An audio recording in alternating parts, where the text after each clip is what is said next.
자, 13절부터 17절까지 우리 모두 하나님 말씀 합독합니다. 시작.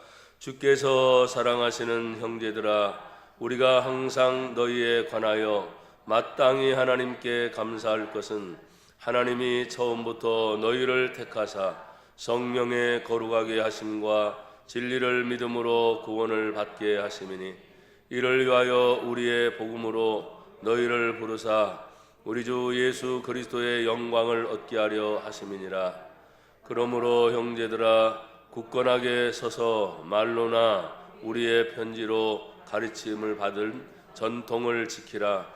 우리 주 예수 그리스도와 우리를 사랑하시고 영원한 위로와 좋은 소망을 은혜로 주신 하나님 우리 아버지께서 너희 마음을 위로하시고 모든 선한 일과 말에 굳건하게 하시기를 원하노라. 아멘.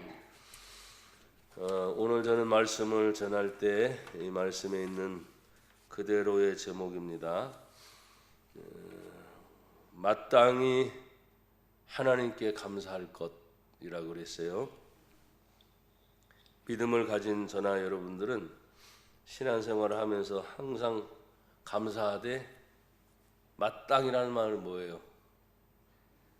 당연히 여러분이 살아있는 사람이 아침에 눈을 뜨든 자든 상관없이 살아있다는 증거는 뭡니까? 숨을 쉬고 계신 거죠. 만약에 숨이 멈추면 죽은 거잖아요. 여기서 마땅히라는 말을 거기까지 제가 밀어붙이고 싶은데, 믿는 믿음의 성도라면 마치 살아있는 생명이 숨을 쉬는 것처럼 감사가 있어야 됩니다. 그래서 마땅히 하나님께 감사할 것은, 우리가 하나님의 일을 하면서 모든 일이, 특별히 하나님의 일 하면 가장 먼저는 구별하여 예배를 드리는 삶이 우선순위겠죠. 어딜 가든지 하나님 없이는 살 수 없는 삶이겠죠. 그러니까 모든 삶, 내가 예배를 드리되 교회 안에 오던, 또한 교회 밖에서 가정생활을 하든 직장생활을 하든 또 사회생활을 하든 어디를 가든지 하나님의 손길을 벗어나는 곳은 있어요, 없어요? 없죠. 아이고, 요즘에는 지하를 하도 많이 잘 뚫어놓으니까 지하를 만약에 100층을 뚫었다고 생각하십시다. 그래도 하나님은 거기에도 계셔요. 우리나라에서 제일 높은 빌딩이 있죠? 그래도 거기에 하나님이 계세요. 그러니까 상천하지에 하나님이 안 계신 곳은 없습니다. 그래서 믿는 성도들은 특별히 힘들어요, 그런 얘기를 듣거든요. 저도 그런 얘기를 잘 안 하려고 하는데, 정말 힘들면 힘들다, 또 어려워요, 그 말을 제가 정말 싫어하는 단어들인데, 저도 모르게 어렵다, 힘들다, 그런 얘기들이 나올 때가 있어요, 없어요? 여러분들은 요즘에 안 하시는가 보다. 그럴 때 마땅히 하나님 앞에 감사할 걸 생각하는 거예요. 이렇게 어려운 중에도, 이렇게 힘든 중에도 나는 아직 살아있구나. 아무리 힘들고 어려워도 또 이 기간만 지나고 나면 또 다시 새로운 일이 펼쳐지는구나. 그러면서 하루하루, 한 달, 1년이 넘어서 벌써 우리 나이가 된 거 아닙니까?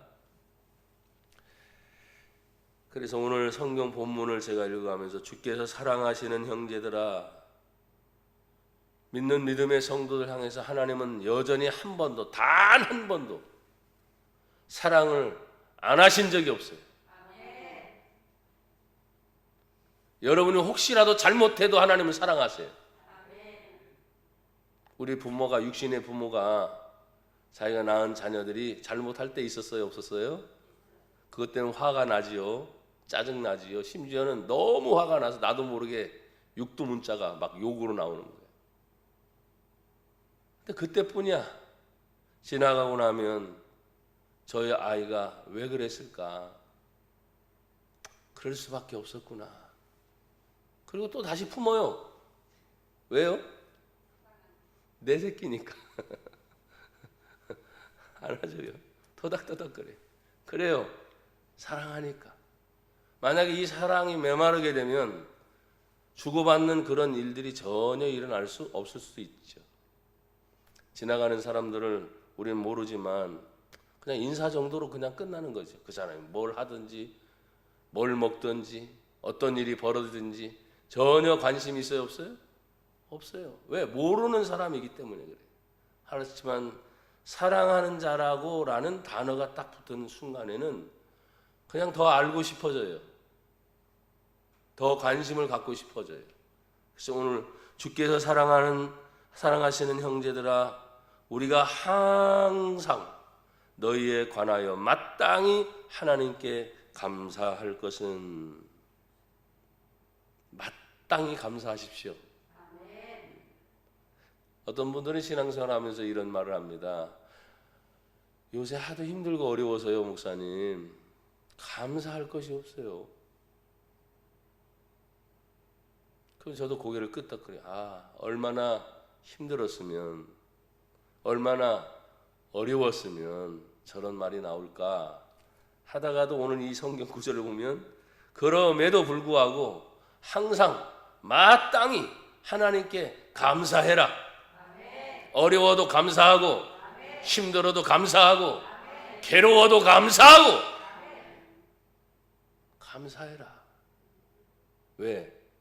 감사하면 힘들고 어려웠고 괴로웠던 일들이 하나님의 은혜 안에서 쫙 풀어집니다.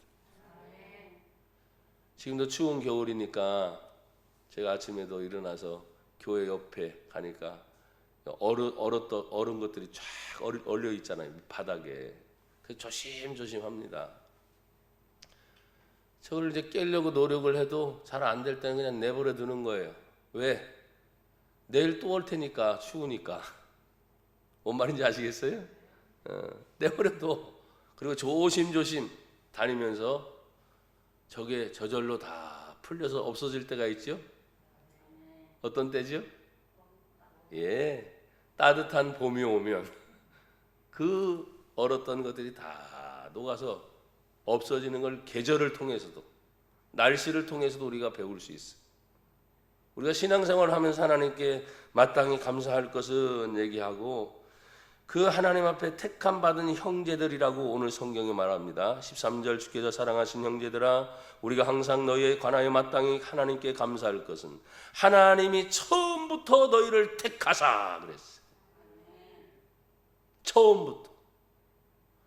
간혹가다 이런 얘기를 하시는 분을 들었어요. 하나님, 옛날부터 그렇게 좀 해주시죠. 그런데 제가 오늘 여기 보니까 처음부터 이렇게 하나님이 택하셔서 했다는데, 그 처음부터의 개념이 뭘까요?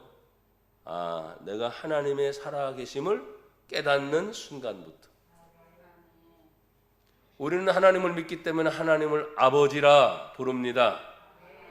주기도문을 늘 암송할 때도 하늘에 계신 우리 아버지요, 하늘에만 계실 뿐만 아니라 부르시는 순간에도 여전히 내 안에 아버지로, 여러분 안에 아버지로 계시는 그 하나님을 찾으면서 내가 마땅히 감사하고 있는가?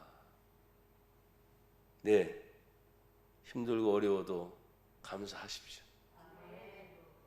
때로는 괴롭고 아파도 감사하십시오. 왜냐? 오늘 처음부터 하나님이 너희를 택하사 그랬어요. 택함받은 형제들의 감사함은 다른 게 아닙니다. 우리는 늘 말합니다. 하나님의 성령이 내 눈에, 여러분 눈에 보여요? 안 보여요? 안 보여요. 하나님 영이시니까 안 보이죠. 그런데 눈에 보이지는 않지만 알 수 있습니까? 없습니까? 알 수 있죠. 내 안에 성령님이 역사하시고 여러분 안에 성령님이 역사하시면 거짓말을 할 수 있어요? 없어요? 없는 거예요. 성령은 거룩한 영이시기 때문에. 또 하나님의 성령이 어떤 일을 하려고 할 때 느긋하게 참고 기다리기를 요구하실 때가 있어요. 나는 막 급히 전진하고 싶어도 안 됩니다.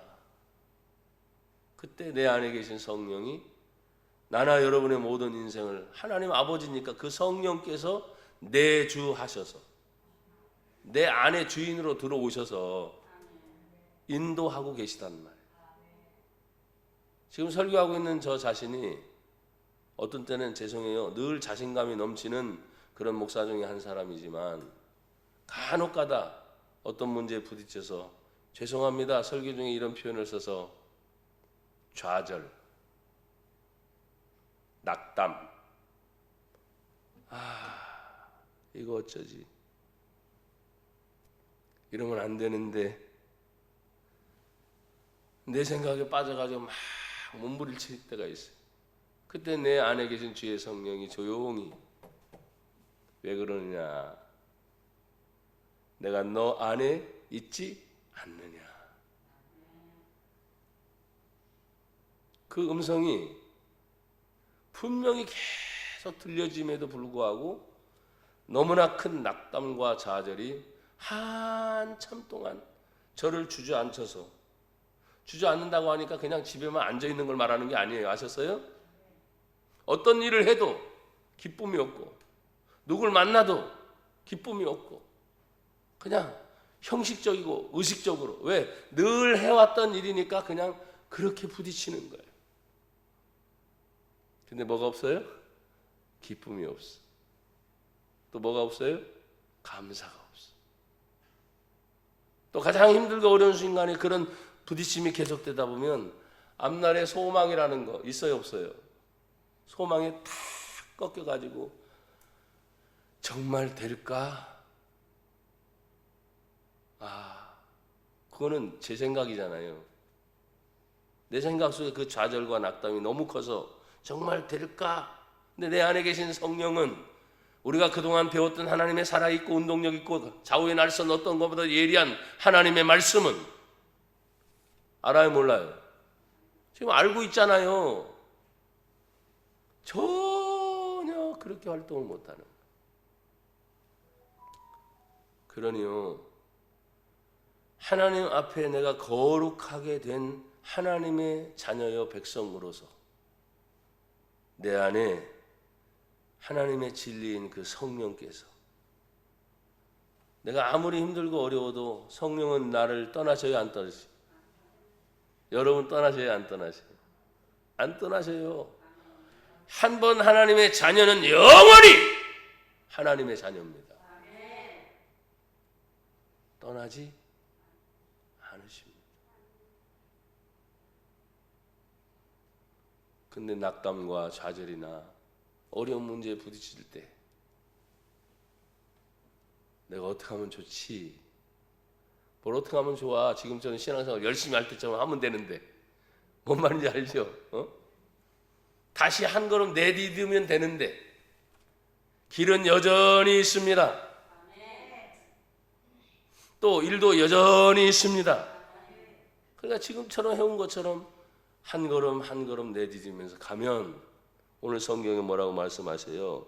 너희가 진리를 믿음으로 구원을 받게 하셨다. 신앙생활하면서 가장 큰 즐거움이 뭡니까? 아니, 제가 여태껏 지금까지 인생을 쭉 살아오면서 나름대로 살았잖아요, 그렇죠? 중학교 3학년 때 성령 체험을 하고 하나님의 은혜를 내가 거듭 크게 받으면서 그걸 외치면서 다니는, 뭐 교회도 하나님이 세우게 하셨지만 부흥사로서 참 하나님이 많이 써주신 걸 생각하면 그냥 그저 감사할 뿐인데, 오늘 여기 하나님께서 저를 또 여러분들을 그분을 믿음으로 구원을 받았다. 가장 기초적이고 신앙생활에 가장 중요한 겁니다. 예수를 믿음으로 나는 하나님의 자녀로 구원받았다. 그 이상 그 이하도 존재하잖아요. 내가 어떤 일을 하든지 누굴 만나든지 앞으로도 계속 일어날 겁니다. 그때 가장 힘들고 어려운 순간에 지금 제가 여러분에게 드리는 이 말씀, 나는 하나님의 자녀입니다. 또다시 예수의 이름으로 일어서겠습니다. 그러면 여전히 끊겼던 다리나 끊겼던 길이 느껴졌었잖아요. 근데 보니까 끊어진 게 아니었어요. 낙담이, 좌절이, 낙심이 생각 속에 내가 끊어졌는데 저거 어떻게 건널까? 이랬을 뿐이에요. 예수님 말하지 않습니까? 내가 곧 길이요. 그 예수님의 길은 단 한 번도 끊어진 적이 있어요? 없어요? 없어요. 단 한 번도. 길이요 진리요 생명이니 나로 말미암지 않고는 아버지께로 올 자가 없느니라. 그렇습니다. 구원받은 하나님의 백성으로 살아가는 저나 여러분들이 성경에 보면 이를 위하여 14절에 보니까 이를 위하여 우리의 복음으로 너희를 부르사 그랬어요. 복음이 뭡니까? 우리가 아는 가장 간단한 지식은 복된 소식, 아름다운 소식. 거기에 예수님을 통해 죄인이었던 우리가 용서받고 의인이 된 하나님의 자녀가 됨이 곧 복음의 가장 중심한 것이. 근데 여기 보세요. 우리의 복음으로 너희를 부르사. 부른 것으로 끝나지 않습니다. 복음을 주신 것으로 끝나지 않습니다. 더 중요한 것이 있습니다. 우리 주 예수 그리스도의 영광을 얻게 하려 하심이니. 우리가 예수님을 믿음의 신앙으로 모셨으니까 과거 역사를 살펴보면 예수님이 실제 육신을 입고 당신이 겪었던 그 고난의 여정을 보면 참 예수님이 그냥 죄송해요. 그냥 인간적인 연민으로 볼 땐 참 힘들게 사셨구나. 참 어렵게 사셨구나. 그런데 십자가에 다시 죽으셨다가 부활하시고 승천하신 그 예수님의 모든 그 일생의 이야기를 그냥 이야기가 아니고 우리는 그분이 나의 주님으로 내 안에 딱 들어온 순간, 여러분 안에 그 예수님의 이름이 주인으로 들어가는 순간, 그 여정은 비슷할 겁니다. 돈 문제, 사람 문제, 일거리 문제, 또 주변에 걱정 여러 가지 많은 문제들이 있어도 그 예수님을 생각하면서 다시 승리할 수 있습니다. 다시 일어설 수 있습니다. 사랑하는 여러분, 오늘 그 예수님이 영광을 얻게 하실 뿐만 아니라 15절 그러므로 형제들아 어떻게 서라고요? 굳건하게 서라. 여러분 아무리 힘들고 어려워도 믿음을 가진 성도는 굳건하게 서야 합니다. 그래서 믿음이 있다 없다 하는 것을 대화를 나누다 보면 말이잖아요. 말을 주고받으면서 분명히 힘들고 어려워요. 그런데 희한합니다. 말을 듣다 보면 힘이 됩니다. 말을 듣다 보면 격려가 됩니다. 그 말을 듣다 보면 이러면 안 되지. 다시 앉았던 사람이 일어서게 되는 거지. 여러분 보십시오. 잠언에 있는 말씀처럼 의인이 몇 번 넘어져요? 근데 다시 또 일어서야 안 서요. 7번이니까 까짓 괜찮네. 근데 7의 숫자는 뭐냐면 완전 숫자거든요. 넘어지고 도저히 일어날 수 없는 상황. 그런데도 또 벌떡 일어나는.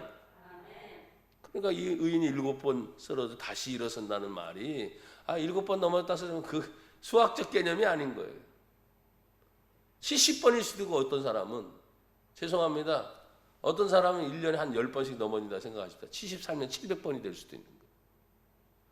사람의 상황에 따라 조금 달라지겠지만 그러나 그 숫자에 매이는 것이 아니라 넘어져도 다시 일어설 수 있는 힘을 주시는 그 하나님의 은혜가 내 안에 여러분 안에 있음을 늘 감사하십시오.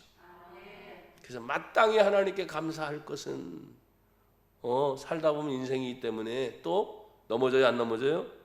넘어질 때가 또 있어요. 안 넘어지려고 몸부림치죠. 누구나 다. 누가 실패하기를 원합니까? 누가 낙담하기를 원합니까? 다 안 그러고 싶어요. 그런데 생각지도 않게 그런 일들이 내 주변에서 벌어지고 실제로 나에게까지 그런 상황이 펼쳐졌을 때, 여러분 보십시오. 그러므로 형제들아, 굳건하게 서서 서로 간에 같이 해야 될 일이 있어요. 말로나 우리의 편지로 가르침을 받은 뭘 지켜라? 전통을 지켜라. 전통이 뭐예요? 우리 예수 믿는 자에게 전통이 뭡니까? 교회의 전통이 뭡니까? 성경 말씀이잖아요. 그렇죠? 무려 2000년의 세월이 흐르는 동안 전 세계적으로 심지어 공산권이어도 하나님의 말씀인 성경이 들어가서, 아멘, 우리나라에도 성경이 들어와서, 그 역사는 그렇게 길지 않습니다. 우리나라도 시대적으로 보게 되면. 근데 하나님의 성경이 들어와서 얼마나 폭발적인 은혜를 입었는지 지역마다 십자가가 세워지고, 섬 구석구석마다 십자가가 세워지고, 전 세계 이 남한 땅과 북한 땅이 아직도 갈라져 있지만 극명하게 보여주는 게 있어요. 예수를 믿고 교회가 세워지고 십자가가 세워진 이 남한 땅과 저 북한 땅, 세계적으로 분명히 보여주는 하나님의 계시입니다. 계시라는 말은 여러분 아시죠? 열어서 하나님이 보여주시는 거예요. 역사 속에서 이 자그만 삼천리 반도 금수강산이 두 동강이 난 상태에서 이 남한이 세계 10위권 안에 들어간다. 경제?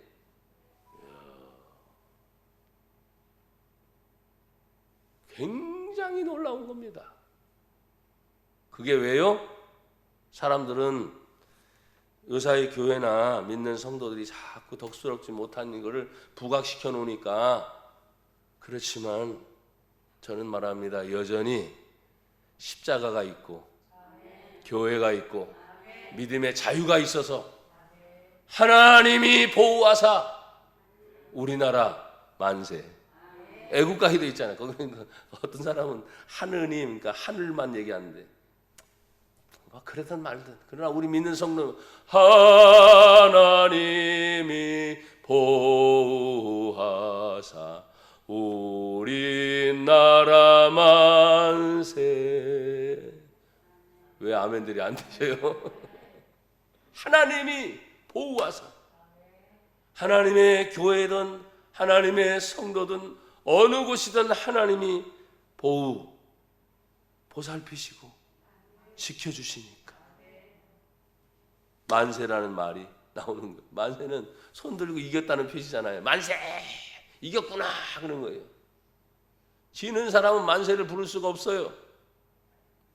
나는 여러분들이 어떤 일이 있어도 이기시기를 바랍니다. 그래서 죄송하지만 예수 만세도 괜찮겠구나. 예수 만세! 예수님의 이름으로 이겼구나! 이 말이거든요. 여러분 승리하시길 바랍니다. 오늘 우리가 하나님의 말씀을 또 같이 나누다 보면은 이 가르침을 받은 전통을 지키는 것이 이제는 교회 하면 당연히 뭔지 딱 드러나게 돼 있어요. 그 교회에서 신앙생활을 하는 성도들이 가장 기본적으로 지금도 우리는 제가 성경을 가지고 여러분에게 말씀을 나누듯이 믿는 자에게 있어서는 성경이 상대적인 것이 아닙니다. 절대적입니다. 이걸 내가 골라서 믿어 말어 좋은 것만 말씀을 뽑아. 어쨌든 여러분이 드신 말씀만 골고루 뽑아가지고 그냥 그렇게 하시든 말든, 어떤 성경이든 하나님의 말씀은 살아있고 운동력이 있습니다. 그래서 우리를 살리는 생명의 말씀이기 때문에 나와 여러분이 언제나 그 말씀의 전통을 지키면서 승리하기를 다시 한번 주의 이름으로 축복합니다. 여러분, 하나님이 우리를 사랑하시기 때문에 주시는 것들이 있을까요, 없을까요? 우리도 누군가를 사랑하고, 특별히 부모님이 우리 자녀를 사랑하게 되면 받기보다는 다 뭐죠? 주는 게 많잖아. 그래요, 안 그래요? 철든 아들이나 딸들이나 자녀들 중에서 또 사랑하니까 거꾸로 부모를 생각하면서 다 사랑하면 준다는 거. 받는 게 익숙하지 않습니다. 사랑은. 사랑하니까 뭐든지 더 주고 싶은 거죠.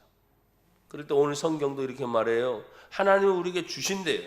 뭘 주십니까? 16절에 보니까 우리 주 예수 그리스도와 우리를 사랑하시고 아멘.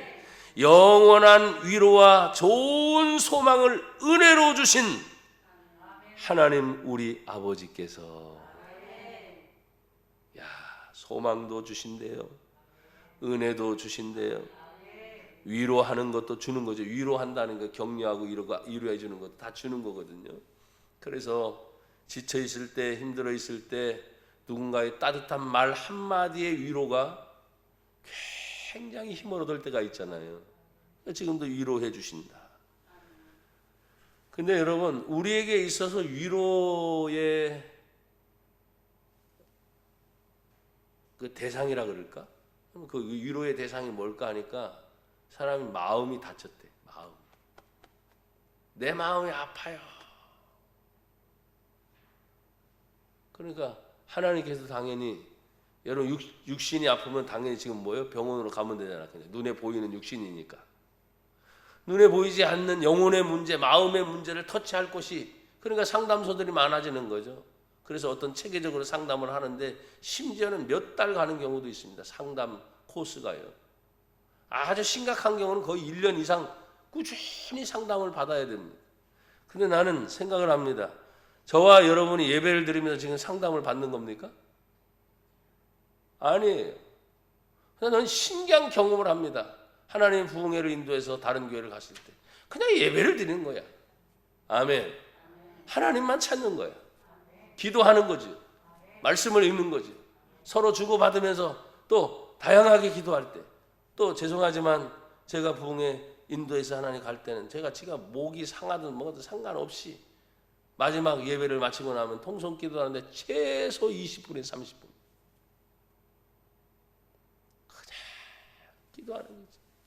기도하다 보면 내 속에 있는 것들 그리고 성도들과 같이 묻혀져서 이것이 화음을 이루어서 그 소리가 얼마나 간절한지 마치 진동을 일으키듯이 그 자리가 크기 때문에 여러분에게 말씀드리는 게 아니에요. 간혹가다 여러분 돋보기 아시죠? 돋보기 햇빛이 쫙 내리쬐을 때 돋보기를 갖다가 딱 대. 다 된다고 해서 불이 일어나요? 뭐가 맞아야 돼요? 초점이 맞아야 돼요. 돋보기 가지고 불을 못 익히는 사람도 많습니다. 왜? 돋보기 가지면 불빛을 받아서 저 태양빛에 모아져서 이렇게 되는 거 다 알아요. 지식적으로. 근데 그걸 잘 못하는 분들이 의외로 있습니다. 그러니까 한참을 맞춰야 돼요. 뭐가 맞을 때까지 초점이 딱 맞아떨어질 때. 그러면 거기에 종이를 갖다 대든 마른 이파리를 갖다 대면 불이 팍 연기를 피다가 불이 확 붙습니다. 불 붙이는 도구가 돋보기라니까요. 마치 지금 우리가 신앙생활을 하면서 나나 여러분이 간절히 원하는 글쎄요 소원이라 그럴까? 저는 소원이 그렇게 많지 않아요. 그냥 하나님 앞에 하나님의 기쁨이 됐으면 좋겠어요. 또 우리 교회니까 우리 성도들이 하나님 앞에서 믿음으로 잘 살았으면 좋겠어요. 때로는 힘들고 어렵고 부모인 성도들의 가정에 자녀들까지의 소식을 듣다 보면 마음이 아픈 경우가 많아요. 다 제 문제 같아요. 그래서 하나님께 엎드려 기도할 때마다 하나님 이 문제 풀어주세요. 이 문제 해결해 주세요. 기도하면서 그 믿음으로 나아가고 있는데 그때 하나님의 마음의 위로가 있습니다. 걱정하지 말아라. 염려하지 말아라. 그런 거는 문제를 보면 조금 작은 문제라고 표현할 수 있어요. 근데 여러분 크게 느껴지는 것들이 있잖아요. 생각 외로. 그럼 두려움이 와요. 두려워요. 죄송합니다. 설교를 하면서 그런 표현을 쓰는 목사의 말이 정말 제가 지금 죄송한데 이게 정말 될 수 있을까? 이건 안 될 것 같아. 기도하고 있으면서도 그럴 때가 있어요. 뭔 말인지 알아요? 이건 내가 상대하기엔 너무 크고 두려워. 매번 또 기도해야지. 또 기도해야지. 또 말씀 붙잡아야지. 이 아멘들도 안 나오시는구만. 몸부림을 치는 거죠. 그때 겨우 한가닥 하나님이 하시는구나. 두려워하지 말라. 놀라지 말라. 내가 너와 함께 하느니라. 그 믿음의 확신이 딱 들 때 하나님 감사합니다. 보이지 않는 내 마음을 먼저 위로해 주시는 하나님. 그래서 여기 성경의 마음을 위로하시고 모든 선한 일과 말에 굳건하게 하시기를 원하노라. 우리가 말을 얼마나 많이 합니까? 일도 지금까지 지나오면서 얼마나 많은 것들이 있습니까? 그런데 여기 우리가 모든 선한 일 그리고 말 그 모든 것을 하나님 굳건하게 지금 다시 세워주시겠다 약속을 하신 것입니다. 때로는 큰 일을 해서 내가 무슨 업적을 남기겠다? 사실 그래 본 적은 없어요. 내 마음에 하나님의 살아계신 말씀이 들어오고 그 말씀에 내 안에 불이 돼서 어떻게 하면 하나님이 원하시는 삶을 살까 몸부림치는 거지. 그리고 하나님의 영광을 위해서 먹든지 마시든지 무엇을 하든지 다 하나님의 영광을 위하여 하라. 그렇기 때문에 무슨 업적? 무슨 실적? 그거 가지고 제가 해본 적은 없어요. 근데 하고 나면 하나님이 거기에 대한 응답이 반드시 있어요, 없어요? 있어요. 그래서 하나님 잘했구나. 하나님 고맙습니다. 그리고 또 끝이야.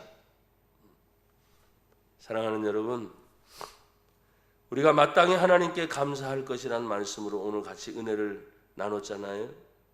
여러분 성경을 한번 찾아보세요. 그리고 말씀을 맺습니다. 이사야 40장. 이사야 40장 1절 2절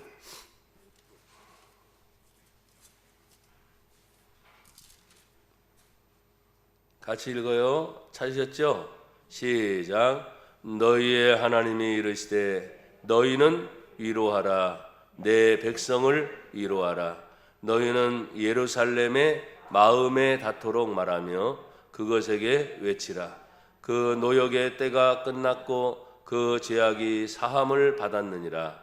그의 모든 죄로 말미암아 여호와의 손에서 벌을 배나 받았느니라 할지니라 하시니라. 아멘. 하나님이 말씀합니다. 백성을 위로해 주어라. 아멘. 내 백성을 위로해 주어라. 지금은 서로 간에 위로하고 격려를 해 줘야 될 때입니다. 그것이 위로를 하는데 마음에 와 닿도록 외쳐주라는 거예요. 형식적이지 말라는 얘기죠. 오늘 우리는 하나님의 은혜를 받았고 감사할 것도 알았고 또 백성을 향하여 서로 위로해 줄 것도 알았다면 하나님 말씀 안에 방법들까지 다 주셨잖아요.